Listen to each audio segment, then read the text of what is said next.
وہ دور جب اللہ کی طرف سے آپ کو یہ حکم دیا گیا کہ فرعون کے پاس جا کر اسے اللہ کی طرف بلانا ہے، اللہ وحدہ لا شریک کا پیغام دینا ہے۔ ناظرین یہ کوئی آسان معاملہ نہیں تھا۔ وہ شخص جس کا پورے ملک پہ کنٹرول ہو، جو ایک جابر حکمران ہو، جس کے یوں کہیں مبالغہ کہ جس کی اجازت کے بغیر پتہ بھی نہ ہلتا ہو، یعنی اتنا کنٹرول کسی کا ملک پر ہو، اور اسی کو جا کر دعوت دینی ہے اور جو اس کا باطل عقیدہ ہے اس کے خلاف اسے بتانا ہے۔ وہ تو خود کو کہتا تھا میں خدا ہوں، اور اب اسے یہ کہنا ہے کہ اللہ وحدہ لا شریک ہے اور اس کو تم نے ماننا ہے۔ تو یہ ایک امیزنگ وقت تھا آپ کی لائف کا، کہہ سکتے ہیں کہ one of the turning point تھا۔ تو قرآن مجید فرقان حمید نے اس بات کو بڑے پیارے انداز میں بیان کیا۔ ارشاد ہوا اذهب الى فرعون انه طغى، فرعون کے پاس جاؤ بے شک وہ سرکش ہے۔ دوسرے مقام پر ارشاد فرمایا اذهب انت واخوك بآياتي ولا تنيا في ذکری اذهبا الى فرعون انه طغى، تم اور تمہارا بھائی دونوں میری نشانیاں لے کر جاؤ اور میری یاد میں سستی نہ کرنا، دونوں فرعون کی طرف جاؤ بے شک اس نے سرکشی کی ہے۔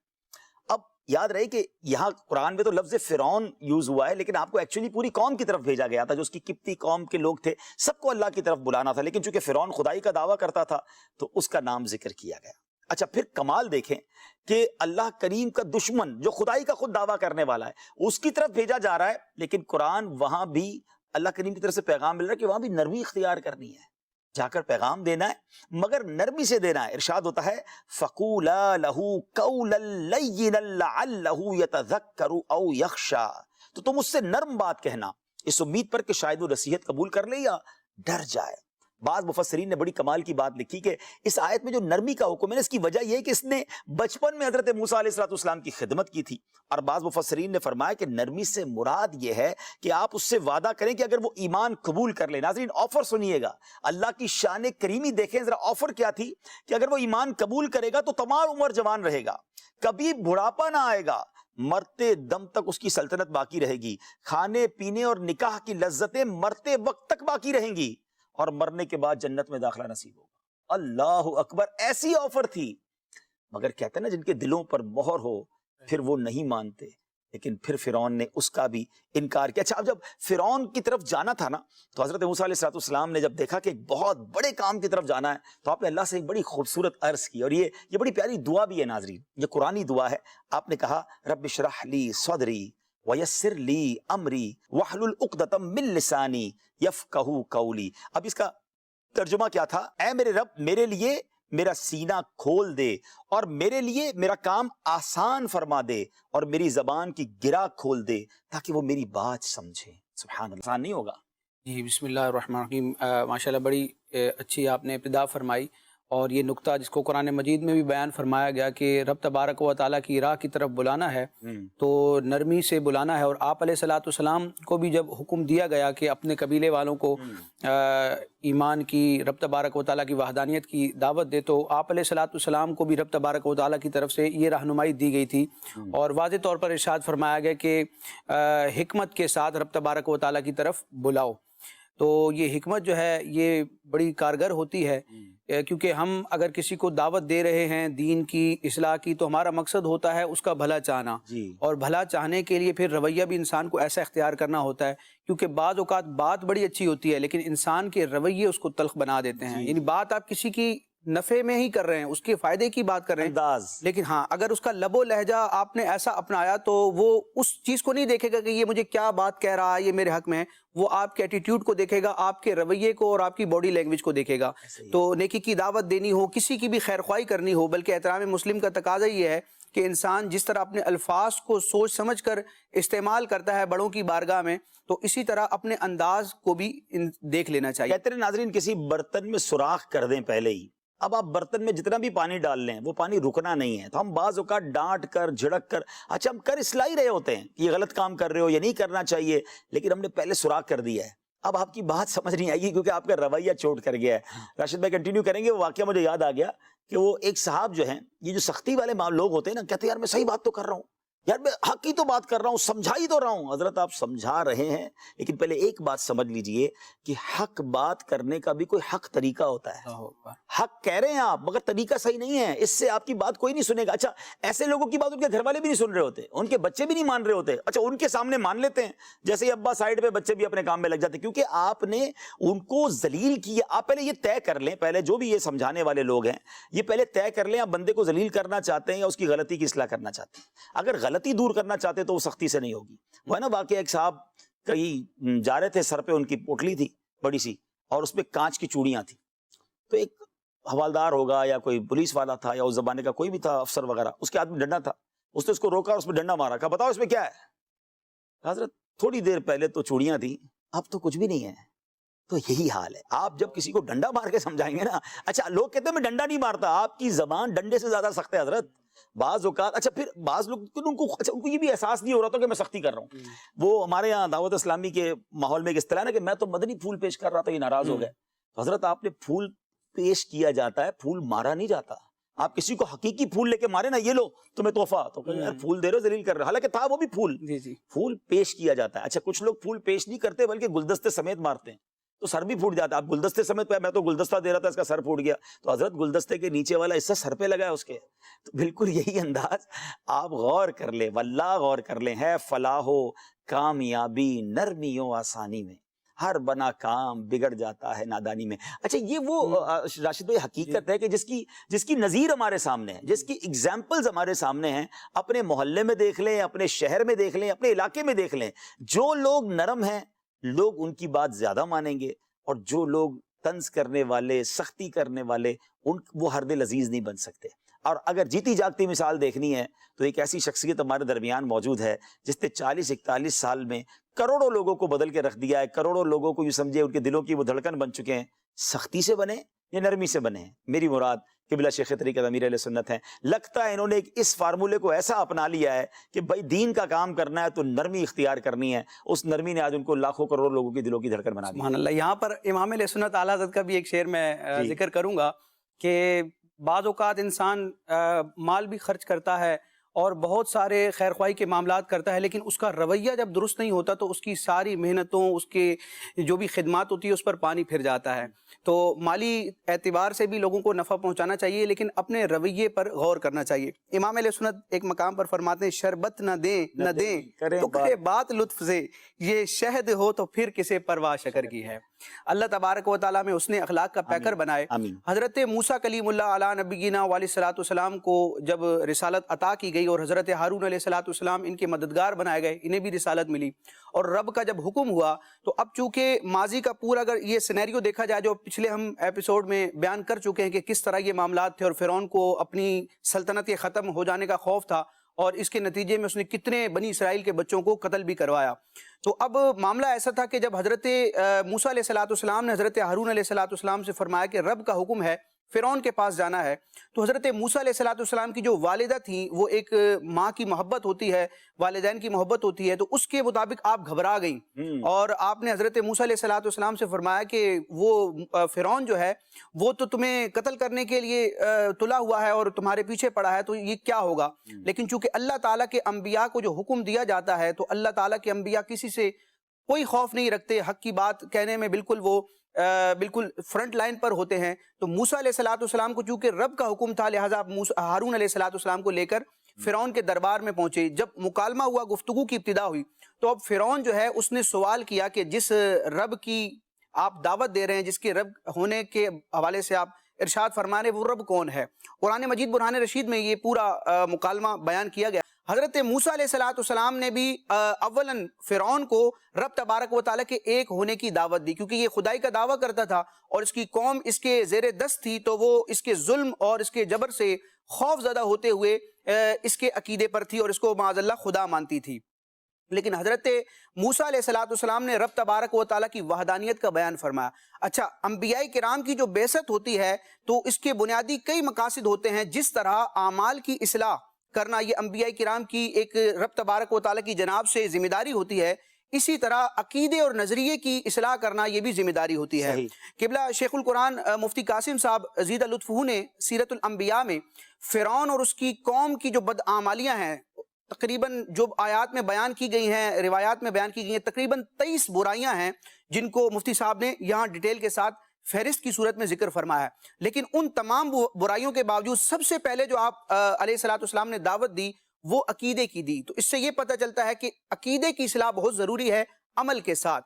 اگر عمل درست ہو بھی گیا لیکن عقیدے میں بگاڑ ہے تو وہ عمل فائدہ نہ دے گا۔ تو دین اسلام میں دونوں ہی تعلیمات ہیں، نظریات کی بھی اصلاح کرنا ضروری ہے اور اعمال کی اصلاح کرنا بھی ضروری ہے۔ حضرت موسیٰ علیہ الصلوۃ والسلام نے جب گفتگو کی تو فرعون نے کہا وما رب العالمین، وہ جہانوں کا رب کیا ہے جس کے بارے میں آپ دعوت دیتے ہیں؟ تو حضرت موسیٰ علیہ الصلوۃ والسلام نے ارشاد فرمایا رب السماوات والارض وما بینہما ان کنتم موقنین، کہ رب العالمین کون ہے؟ وہ جو آسمان اور زمین کا رب ہے اور زمین و آسمان کے درمیان جو کچھ ہے اس کا رب ہے اگر تم یقین کرو۔ اب جب حضرت موسیٰ علیہ الصلوۃ والسلام نے یہ ارشاد فرمایا تو فرعون جو تھا اس نے تعجب کے ساتھ، جو اس کے درباری کافی موجود تھے، ان سے کہتا ہے الا تستمعون، کیا تم غور سے نہیں سنتے؟ اس کی یہاں علماء نے ایک لاجک یہ بیان کی ہے کہ موسیٰ علیہ الصلوۃ والسلام نے فرمایا کہ رب وہ ہے جو خدا وہ ہے جو زمین اور آسمان کا رب ہے۔ تو یہ جو فرعون اور اس کی جو قوم تھی ان کا معاذ اللہ یہ نظریہ تھا کہ زمین و آسمان قدیم ہے، یعنی ان کا کوئی پیدا کرنے والا نہیں ہے، یہ ہمیشہ ہی سے تھے۔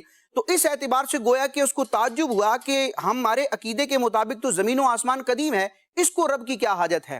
تو اب حضرت موسیٰ علیہ الصلوۃ والسلام نے اگلا جواب ارشاد فرمایا، یعنی جب موسیٰ علیہ الصلوۃ والسلام نے یہ دیکھا کہ اس دلیل سے یہ نہیں سمجھ رہے کیونکہ یہ ان کے عقیدے کے، ان کے نظریے کے متصادم ہے، اس لیے ان کا دل اس کو قبول نہیں کر رہا، تو موسیٰ علیہ الصلوۃ والسلام نے اگلی دلیل دی اور ارشاد فرمایا ربکم ورب آبائکم الاولین، خدا وہ ہے جو تمہارا بھی رب ہے اور تمہارے پہلے آباء و اجداد کا بھی رب ہے۔ یعنی اگر تم زمین و آسمان کو قدیم بھی سمجھتے ہو تو اپنی ذات میں غور کرو، اپنے آباء و اجداد کو دیکھ لو کہ تم بھی نہیں تھے، بعد میں ہوئے، اور جو تمہارے آباء و اجداد تھے ان کا بھی ایک دن اختتام ہوا۔ تو جس طرح رب تبارک و تعالیٰ زمین و آسمان کا پیدا کرنے والا ہے، اسی طرح عام مخلوقات کا بھی پیدا کرنے والا ہے۔ جب فرعون نے یہ بات سنی، کیونکہ وہ باطل عقیدے پر تھا، اس کے پاس کوئی جواب نہیں تھا، اب اس نے معاذ اللہ حضرت موسیٰ علیہ الصلوۃ والسلام کا استہزاء کرتے ہوئے، معاذ اللہ آپ کی حقارت کرتے ہوئے اپنے قوم کے لوگوں سے کہا ان رسولکم الذی ارسل الیکم لمجنون، کہ بے شک تمہارا یہ رسول جو تمہاری طرف بھیجا گیا ہے معاذ اللہ یہ تو مجنون ہے۔ جب اس نے یہ کلمہ کہا تو حضرت موسیٰ علیہ الصلوۃ والسلام نے پھر دلیل ارشاد فرمائی، اور یعنی جو آپ کو حکم دیا تھا تو آپ نے اتمام حجت فرمایا۔ اور یہ ایک اسلامی عقیدہ نظریہ بھی ہے کہ اللہ کے جتنے بھی سچے نبی ہیں اور اللہ تعالیٰ نے ان کو جو بھی احکامات پہنچانے کے لیے دیے، بعض رب تبارک و تعالیٰ کے وہ راز ہوتے ہیں جو انبیاء تک ہی ہوتے ہیں، ان کو آگے پہنچانے کی اجازت نہیں ہوتی، لیکن رب تبارک و تعالیٰ کے وہ تمام احکامات جو امت کی تبلیغ کے لیے تھے وہ اللہ کے سارے نبیوں نے مکمل طور پر پہنچایا، کسی نبی نے بھی رب تبارک و تعالیٰ کا کوئی پیغام نہیں چھپایا۔ تو حضرت موسیٰ علیہ الصلوۃ والسلام بھی اتمام حجت کرتے ہوئے پھر فرماتے ہیں رب المشرق والمغرب وما بینہما، کہ رب تبارک و تعالیٰ خدا وہ ہے جو مشرق اور مغرب اور ان کے درمیان جو کچھ ہے ان سب کا خدا ہے، ان کا پیدا کرنے والا ہے۔ اب جب فرعون جو تھا وہ دلائل کا مقابلہ کرنے سے عاجز ہو گیا تو اب وہ دھمکی پر اتر آیا۔ یہی ہوتا ہے جب انسان کے پاس دلائل نہیں ہوتے، کچھ اس کے پاس بولنے کے لیے نہیں ہوتا، تو پھر وہ اس طرح کی بد اخلاقی اور بد زبانی پر اتر آتا ہے۔ یہاں اس مکالمے کو آپ بیان فرما رہے ہیں ناظرین، یہ بات سمجھنے والی ہے کہ حالانکہ آپ کی ذات میں گستاخی بھی کی اس نے، استہزاء بھی کیا، لیکن وہاں سے نرمی ہی ہے جو قرآن کا حکم تھا کہ آپ نے جس کو کہتے ہیں نا کہ وہ ریٹیلیٹ نہیں کیا اور آپ اسے دلائل پر دلائل دیتے رہے۔ تو یہ بھی ایک بات سیکھنے والی ہے کہ اگر ہم کسی سے بات کریں تو بعض اوقات لوگ کیا ہوتا ہے سامنے دلیل نہیں ہوتی نا تو جھگڑے پر آمادہ ہو جاتے ہیں، تو آپ نے اپنے ٹیمپرامنٹ کو لوز نہیں ہونے دینا، آپ نے حقیقت کی جو بات ہے دلیل کے ساتھ بات ہے۔ سبحان اللہ، اللہ والوں کا انداز ہم سن رہے ہیں۔ اب جب فرعون دلائل کا مقابلہ کرنے سے عاجز ہوا تو بھوکلاٹ کا شکار ہوا، اور اس نے معاذ اللہ حضرت موسیٰ علیہ الصلوۃ والسلام کو یہ دھمکی دی کہ اگر تم نے میرے علاوہ کسی اور کو معبود یعنی خدا کہا تو میں تمہیں قید میں ڈال دوں گا۔ یہاں پر مفسرین نے ذکر کیا کہ فرعون ایسا ظالم تھا کہ اس کی جو قید تھی، قید کی سزا وہ موت سے زیادہ تلخ اور سخت تھی۔ یعنی وہ ایک گہرا سا گڑھا ہوتا تھا جس میں نہ کسی کی آواز جا سکتی تھی، نہ کوئی روشنی ہوتی تھی، وہاں پر یہ قیدیوں کو قید کر دیا کرتا تھا۔ لیکن رب تبارک و تعالیٰ کے انبیاء کی تائید چونکہ رب کی جانب سے ہوتی ہے، لہٰذا رب کے جو انبیاء ہیں، سچے رسول اور نبی ہیں، وہ کسی مخلوق سے ڈر نہیں رکھتے کیونکہ ان کو رب تبارک و تعالیٰ کا خصوصی فیض ملتا ہے۔ حضرت موسیٰ علیہ الصلوۃ والسلام نے جب سنا کہ یہ دھمکی دے رہا ہے کہ میں تمہیں قید میں ڈال دوں گا، تو حضرت موسیٰ علیہ السلام نے فرمایا کیا اگرچہ میں تیرے پاس روشن چیز لے کر آ گیا، یعنی میں تیرے سامنے دلائل، ایک تو موقف ہے کہ رب تبارک و تعالیٰ ایک ہے، میں اللہ کا رسول ہوں، اس پر میں دلائل بھی دے رہا ہوں، معجزات اور اپنی شانوں کو بھی ظاہر کر رہا ہوں، اس کے باوجود تو ایسا کام کرے گا؟ تو اب فرعون نے کہا کہ اگر تم سچے ہو اپنے دعوے میں تو دلیل لے کر آؤ، کوئی ایسا معاملہ ظاہر کر کے دکھاؤ جس سے تمہارے دعوے کی صداقت اور حقانیت واضح ہو۔ پھر قرآن نے اس کو بیان کیا، جس کو آپ ڈیٹیلز کے ساتھ لے کے چلیں گے کہ پھر جادوگروں کا کیا معاملہ ہوا۔ جی ناظرین، یہاں اب ایک بات وہی ہوئی کہ نہیں ماننا، میں نہ مانوں، یہ والی بات تھی۔ تو اب ایک باقاعدہ میدان سجایا گیا۔ تفسیر قرآن صراط الجنان میں اتنے شاندار انداز میں اس واقعے کو بیان کیا گیا ہے۔ میں یہاں آپ کو مشورہ دوں گا، 9واں پارہ ہے، ٹھیک ہے، آپ خود سے پڑھیں گے نا تو اس کا مزہ اور آئے گا، قرآن بھی پڑھ رہے ہوں گے، ترجمہ بھی پڑھ رہے ہوں گے، تفسیر بھی پڑھ رہے ہوں گے، تو انشاءاللہ آپ کو اس سے اور بہت کچھ سیکھنے کو ملے گا، اور قرآن کس انداز میں اس واقعے کو بیان کرتا ہے۔ تو اب ذرا اس واقعے کو 9ویں پارے میں سورہ الاعراف میں یہ موجود ہے۔ میں پیج نمبر بھی بیان کر دیتا ہوں، اگر آپ کے پاس تفسیر قرآن صراط الجنان کی 3ری جلد ہے تو پیج نمبر 403 سے یہ تفصیل شروع ہوتی ہے۔ اب ذرا سنیے گا واقعے کو۔ ہوا یہ کہ درباریوں نے اب حضرت موسیٰ علیہ السلام کے ساتھ جب انہوں نے آپ نے اپنے جس کو کہیں کہ ید بیدا اور بہت سارے معجزات کا ظہور کیا، تو اس خدشے پر انہوں نے کہا کہ حضرت موسیٰ علیہ السلام کہیں اس مملکت پر قبضہ نہ کر لیں، اور فرعون نے اپنے درباریوں سے کہا کہ تم کیا مشورہ دیتے ہو کہ ہم کیسے اس کا مقابلہ کریں؟ اور انہوں نے کہا کہ تم حضرت موسیٰ علیہ السلام اور ان کے بھائی حضرت ہارون کو چند دن کی مہلت دو، اور شہروں میں اپنے خاص آدمی بھیج دو تاکہ وہ ایسے جادوگر جمع کر لیں جو جادو کے ماہر ہوں اور سب لائق فائق ہوں اس کام میں، اور وہ حضرت موسیٰ علیہ السلام سے مقابلہ کر کے انہیں شکست دیں۔ فرعون نے یہ آئیڈیا پسند کیا اور پورے ملک سے جادوگر جمع کیے۔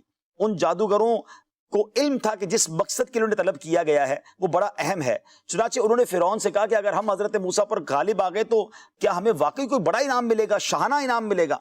تو فرعون نے کہا کہ تمہیں انعام و اکرام سے نوازا جائے گا، صرف یہی نہیں بلکہ تمہیں میرے خاص قریبی لوگوں میں شامل کر لیا جائے گا، بس کسی طرح تم حضرت موسیٰ علیہ السلام کو مقابلے میں معاذ اللہ ہرا دو۔ ناظرین، وہ کتنے جادوگر تھے؟ 70,000 جادوگر تھے۔ ایک شخصیت کا مقابلہ ہے، اور کمپیٹیٹو لوگ کتنے؟ 70,000 میجیشینز جادوگر تھے، اور ان میں چند سردار تھے۔ جب مقابلے کا دن آیا تو سوچے کتنا بڑا وہ میدان ہوگا کہ 70,000 ایک طرف ہیں، حضرت موسیٰ ایک طرف ہیں، اور پورا شہر جو ہے وہ باہر نکلا ہوا ہے۔ اور اب حضرت موسیٰ علیہ السلام سے جادوگروں نے کہا کہ اے موسیٰ، یا تو آپ پہلے اپنا عصا زمین پر ڈالیں یا ہم اپنے پاس موجودہ چیزیں ڈالتے ہیں۔ حضرت موسیٰ علیہ السلام نے فرمایا تم ہی پہلے ڈالو۔ تو حضرت موسیٰ علیہ السلام کا یہ فرمانا تھا کہ آپ کو کچھ پرواہ نہیں تھی، آپ کو کامل اعتماد تھا اپنے معجزے کے کہ وہ مغلوب نہیں ہوگا۔ جب انہوں نے سامان ڈالا، بڑے بڑے رسے تھے، لکڑیاں تھیں، تو وہ اژدہے اور سانپ نظر آنے لگے ہزاروں کی تعداد میں، گویا سانپ چھوٹے چھوٹے رینگنے لگے۔ لوگ خوفزدہ ہو گئے، جو آس پاس کے لوگ تھے ڈر گئے کہ اتنے ہزاروں سانپ آ گئے۔ اللہ تعالیٰ نے حضرت موسیٰ علیہ السلام کو وحی فرمائی، اللہ کریم نے، کہ اپنا عصا ڈال دو۔ حضرت موسیٰ علیہ السلام نے جب اپنا وہ عصا ڈالا تو وہ بہت بڑا اژدہا، بگ اسنیک، بڑا سانپ بن گیا، اور اس نے ان تمام جادوگروں کی سحر کاریاں جو تھی نا، چھوٹے چھوٹے سانپ جو نظر آ رہے تھے، رسیاں تھیں اور ان کی لکڑیاں تھیں، اس کو کھا لیا۔ اب تمام رسے اور لٹھے انہوں نے جمع کیے تھے جو 300 اونٹ کا بار تھے، 300 اونٹوں پر لاد کر لائے تھے، اتنا سامان تھا، سب کا خاتمہ کر دیا۔ حضرت موسیٰ علیہ السلام نے اس اژدہے کو پھر ہاتھ میں لیا تو وہ پھر عصا بن گیا۔ اللہ اکبر! اب یہ جادوگروں نے پہچان لیا کہ عصائے موسیٰ کوئی جادو نہیں، سحر نہیں، بلکہ یہ کرشمہ قدرت ہے، اور ضرور یہ امر سماوی ہے، یہ آسمانی کوئی حکم ہے۔ یہ معجزہ دیکھ کر ان پر ایسا روب طاری ہوا کہ بے اختیار انہوں نے کیا کہا؟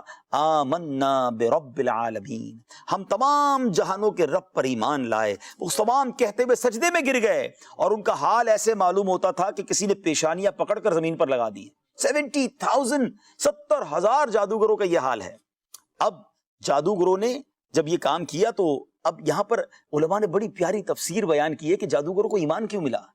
تو فرمایا کہ یہ جو قالو یا موسیٰ، انہوں نے شروع میں کہا تھا نا کہ اے موسیٰ پہلے آپ ڈال دیں یا ہم ڈالیں، چونکہ انہوں نے حضرت موسیٰ کا ایک ادب کیا تھا۔ آپ ذرا غور کیجئے، تھوڑی دیر پہلے ہم فرعون کی اللہ کے نبی کی بارگاہ میں گستاخی سن رہے تھے، گستاخوں کا انجام کیا ہوتا ہے، اور جو ادب کرتا ہے، کہ اس وقت ایمان والے نہیں تھے، لیکن چونکہ انہوں نے پہل کرنے کا کہ پہلے آپ اپنا مسا ڈالیں گے یا ہم پہلے، یعنی آپ کو صلاح کی، علماء کہتے ہیں کہ اس ادب کا عوض یہ انہیں ملا کہ اللہ نے انہیں ایمان کی دولت سے نواز دیا. اللہ اکبر. اچھا اب ہوا یہ کہ جب جادوگروں کہ یہ تمام معاملات نپٹ گئے تو اس کے بعد آگے تفسیر قرآن میں ہے کہ حضرت موسیٰ علیہ السلام پر ایمان لے آئے تو فرعون کو تو بڑا غصہ آیا کہ میری اجازت کے بغیر تم ایمان کیسے لے آئے, یہ تو بہت بڑا دھوکہ ہوا ہے. ایسا لگتا ہے کہ تم اور حضرت موسیٰ علیہ السلام ایک ہی ہو, تم ہی لوگ ان کے شاگرد ہو اور آ کر جان بوجھ کے مقابلہ کیا اور یہاں آ کے ہار مان لی ہے. اب اس کو سمجھ ہی نہیں آ رہی تھی کہ جن لوگوں کو میں لایا ہوں وہ حضرت موسیٰ پر ایمان لے آئے, ان کے رب پر ایمان لے آئے. تو اب اس نے بڑی خطرناک سزا کا اعلان کر دیا. ناظرین ذرا سزا سنیے گا, ایمان کیسا کامل تھا. 1 منٹ پہلے یا چند گھنٹوں منٹوں پہلے وہ غیر مسلم ہے, اب ایمان والے بنے ہیں تو کیسے ایمان والے بنے ہیں, کتنا ایمان کامل ہے کہ حضرت موسیٰ علیہ السلام کے مقابلے میں جو لوگ آئے تھے جب ایمان والے ہو گئے تو وہ کہتا ہے فرعون کہ اگر تم دیکھو گے میں تمہارے ساتھ کیا سزا کرتا ہوں, تمہارے ایک طرف کے ہاتھ اور دوسری طرف کے پاؤں کاٹ دوں گا, پھر تم سب کو دریائے نیل کے کنارے پھانسی دے دوں گا. اتنی بڑی سزا کہ بندے کا اگر ایک سائیڈ کا ہاتھ اور دوسرے سائیڈ کا پیر کاٹ دیا جائے وہ کسی کام کا نہیں رہتا, پھر زندگی میں شاید وہ پھر اور کچھ نہیں کر سکتا, پھر پھانسی کی سزا بھی تھی. مگر جادوگر کیا کہتے ہیں, بے شک ہمیں اپنے رب عز و جل کی طرف پلٹنے والے ہیں تو پھر موت کا کیا غم, مرنے کے بعد تو ہمیں رب کی بارگاہ میں حاضر ہونا ہے, اس کی رحمت نصیب ہوگی, جب اسی کی طرف رجوع کرنا ہے تو وہ خود ہمارے اور تمہارے درمیان فیصلہ فرما دے. اس کے بعد ان جادوگروں نے جو صبر کی دعا کی وہ بھی قرآن میں ذکر ہو گئی. کیا پیاری دعا ہے, ربنا افرغ علینا صبرا وتوفنا مسلمین, اے ہمارے رب عز و جل ہم پر صبر انڈیل دے اور ہمیں حالت اسلام میں موت عطا فرما. ناظرین یہ بڑی کمال کی بات ہے, ایمان پر جو مرنا ہے نا. بہت سارے لوگ دنیا میں بڑی آسائشیں چاہ رہے ہوتے ہیں, دنیا میں بڑی لگژریز کی فکر کر رہے ہوتے ہیں, مگر یاد رکھیے بڑی کمال کی چیز یہ ہے کہ انتقال ایمان کی حالت میں ہو جائے. ایک حدیث پاک ہے, انما الاعمال بالخواتیم, بہت ساروں کو وہ حدیث تو یاد ہے انما الاعمال بالنیات, مگر ایک حدیث یہ بھی ہے کہ سارے اعمال جو بھی ہم اعمال کرتے ہیں نا, اعمال کا دار و مدار خاتموں پر ہے. اگر خاتمہ ایمان والا نہیں پھر تو کچھ بھی نہیں ہے. انہوں نے کتنی پیاری دعا کی, اللہ صبر بھی دے دے اور ایمان پر خاتمہ ہو. ہائے ہائے, ربنا افرغ علینا صبرا وتوفنا مسلمین, بس مسلمان مریں. اللہ اکبر. پھر کیا ہوا ناظرین, اچھا حضرت عبداللہ ابن عباس رضی اللہ عنہ فرماتے ہیں دنیا میں پہلا سولی دینے والا اور ہاتھ پاؤں کاٹنے والا فرعون ہے. یہ سزا دنیا میں سب سے پہلے جس نے دی ہے بدبخت وہ فرعون تھا. اچھا اب اتنی بڑی جذبہ, اتنا صبر, اتنا پکا ایمان کی اتنی بڑی سزا سامنے ہے مگر نہیں چھوڑ رہے ایمان. اللہ اکبر سبحان اللہ. اب حضرت عبداللہ ابن عباس فرماتے ہیں یہ لوگ دن کے اول وقت میں جادوگر تھے. ذرا یہ جملہ سنیے گا ناظرین, میں جب پڑھ رہا تھا کہ ہلا دیا اس جملے نے کہ جس دن کی یہ بات ہو رہی ہے مارننگ میں, دن کے سٹارٹ میں یہ لوگ جادوگر تھے اور اسی روز آخر وقت میں شہید ہو گئے. اللہ ہائے ہائے, پلٹا تو دیکھو. اچھا معلوم ہوا کہ حضرت موسیٰ علیہ السلام کی صحبت نے پرانے کافروں کو ایک دن میں ایمان, صحابیت, شہادت یہ تمام درجے طے کرا دیے. صحبت کا فیض سب سے زیادہ ہے. ایک قول یہ بھی ہے کہ انہیں فرعون شہید نہ کر سکا اور ایک قول یہ کہ ان کو شہید کر دیا گیا. مگر یہ کیسے ایمان والے تھے کہ اللہ کے نبی کے نام پر قربان ہو گئے لیکن اپنے ایمان سے پیچھے نہ ہٹے. اچھا فرعون یہ دیکھ بھی رہا ہے ناظرین, مگر اس کے بعد بھی اسے عقل نہیں آ رہی کہ جب یہ لوگ مان گئے کہ یہ اللہ کے نبی ہیں, لیکن کہتے ہیں نا جس کے دل پر مہر ہو شیطان اس پر حاوی ہو جائے وہ پھر نہیں مانتا. اب فرعون کی قوم جو تھی وہ کہتی ہے فرعون کیا تم حضرت موسیٰ علیہ السلام کو چھوڑ دو گے, ان کے ساتھیوں کو چھوڑ دو گے, یہ تو مصر کی زمین میں پھیل جائیں گے, تیری مخالفت کریں گے اور تو نے جو معبود رکھے یہ اس کی بھی پوجا نہیں کریں گے. ایک اور بات بتاؤں کہ فرعون نے غضب کا کام کیا تھا, بیکار کام کیا تھا کہ اس نے بت بھی بنا رکھے تھے. کہتے بتوں کی بھی پوجا کرو لیکن ان بتوں کا بھی میں ہی خدا ہوں. معاذ اللہ, وہ کہا کرتا تھا میں تمہارا سب سے اعلیٰ رب ہوں. اللہ اکبر. اچھا لیکن فرعون کے دل میں خوف تو بڑا طاری ہو گیا تھا, روب بڑا طاری ہو گیا تھا, لیکن اس کو اپنی قوم کو بھی ذرا دکھانا تھا تو وہ کہتا ہے میں ان کو چھوڑ دیتا ہوں لیکن میرا کنٹرول ہے ان پر, جب چاہا پکڑ لوں گا.